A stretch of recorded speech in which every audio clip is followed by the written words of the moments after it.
পরিষেবা দিতে চাই, সুযোগ দিন, সুযোগ দিন, সুযোগ দিন, সুযোগ দিন।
কোর্সের পাশ করে গেলাম, পাশ করার পরে আমি যে চাকরি চাইছি, এটা এই যে সরকারি একটা কোর্স এবং সেটার পরে একটা সরকারি এএনএম হেলথ অ্যাসিস্ট্যান্ট ফিমেল পদে যে নিয়োগ, এটা কেন?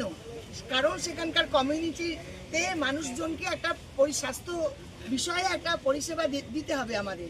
সেই পরিষেবাতে যদি দেখা যায় দিনের পর দিন সেন্টারের পরে সেন্টার খালি, কোথাও একজন এএনএম 3 জনের কাজ করছে, কোথাও একজন এএনএম একজন সিএইচও কাজ করছে, এইভাবে তাহলে কি হচ্ছে? পরিষেবাটা তো বিঘ্নিত হচ্ছে, আমরাও চাকরি পাচ্ছি না, পরিষেবাটাও বিঘ্নিত হচ্ছে। আর আমরা এই কোর্সটা করতে গিয়েছিলাম তো আমরা নিজের পায়ে দাঁড়াবো বলেই, আমরা তো তাহলে তো অন্য কিছু করতে যেতাম।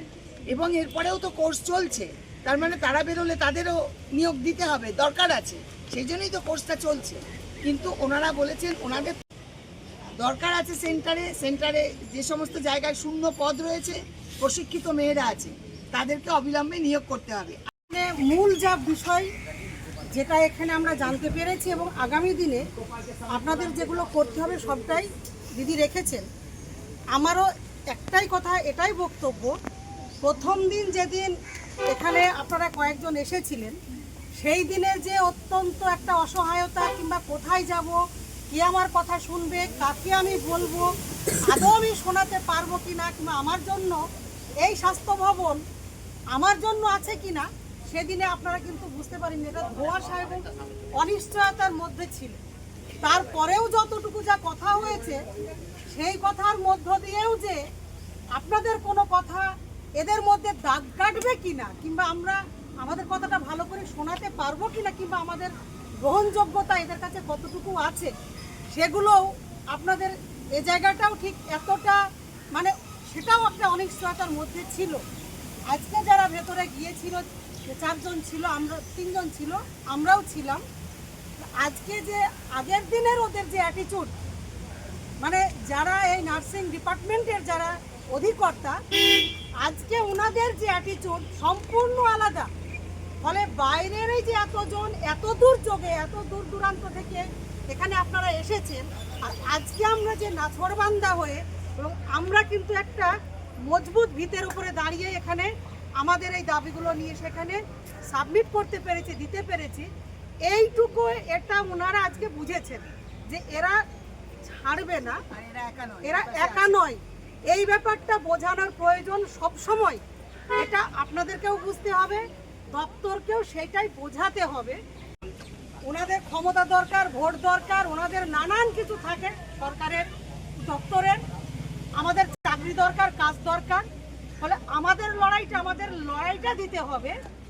একেবারেই যদি সত্যি সত্যি প্রয়োজন বুঝেই তারা চাকরিটা দিয়ে দিত, তাহলে এতদিন বসে থাকতে হতো না। ফলে তারা তাদের প্রয়োজনটা এই প্রয়োজনের সঙ্গে যুক্ত করে দিয়েছেন।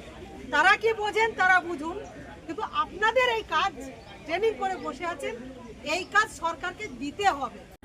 মানসিক দিক থেকে ভেঙে পড়ছি। আর যে সেবায় আমাদের প্রয়োজন, চাকরিটা প্রয়োজন, আর যে সেবায় আমরা নিজেদেরকে নিয়োজিত করেছি, যে এএনএমদের যেটা মূল এনথেম, যে আমরা মা বাচ্চাদের একটা সুস্থ জীবন দিব, মায়ের একটা শিশু জন্ম থেকে শিশু বড় হওয়া পর্যন্ত, মায়ের গর্ভবতী হওয়া থেকে তার প্রসব পর্যন্ত, সেই সেবাটা যেন আমরা মা বাচ্চাদের দৌড়ে দৌড়ে পৌঁছে দিতে পারি, সেটা যেন আমাদের দেখা হয়, আমাদের পথটা দিয়ে দেওয়া হয়, আমাদের যে দাবিটা সেটা যেন পূরণ করা হয়। আমরা 2022-24-এর এএনএম পাস আউট ব্যাচ আমরা অক্টোবরের 30 তারিখে রিলিজ পেয়েছি।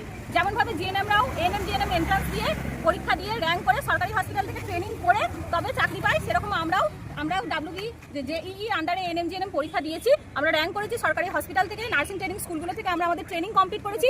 2 বছরের ট্রেনিং ছিল আমাদের, 18 মাসের আমাদের ট্রেনিং আর 6 মাস আমাদের ইন্টার্নশিপ ছিল। 24 মাসের ট্রেনিং আমরা কমপ্লিট করেছি। কমপ্লিট করার পরে আমরা জুন মাসে আমাদের নার্সিং রেজিস্ট্রেশন সার্টিফিকেট পেয়ে গেছি। তো আমাদের ট্রেনিং কমপ্লিট করা থেকে এখনো পর্যন্ত আমাদের 11 মাস হয়ে গেল। আমাদের জয়েনিং সম্বন্ধে আমরা কোনো রকম কোনো খবর আমরা পাচ্ছি না। আমাদের কয়েকজন মেয়ে এর আগে 3 বার স্বাস্থ্য ভবন এসেছিল, তখন আমাদেরকে বলা হয়েছিল যে ওবিসি কেসের জন্য নাকি আমাদের এই রিক্রুটমেন্টটা আটকে আছে। তো এখন তো ওবিসি কেসের জটটা খানিকটা খুলেছে লিখে যে আমাদের 11 মাস হয়ে যাচ্ছে, এখনো পর্যন্ত কেন আমাদের এই রিক্রুটমেন্টের কোনো কিছু খবর আমরা পাচ্ছি না।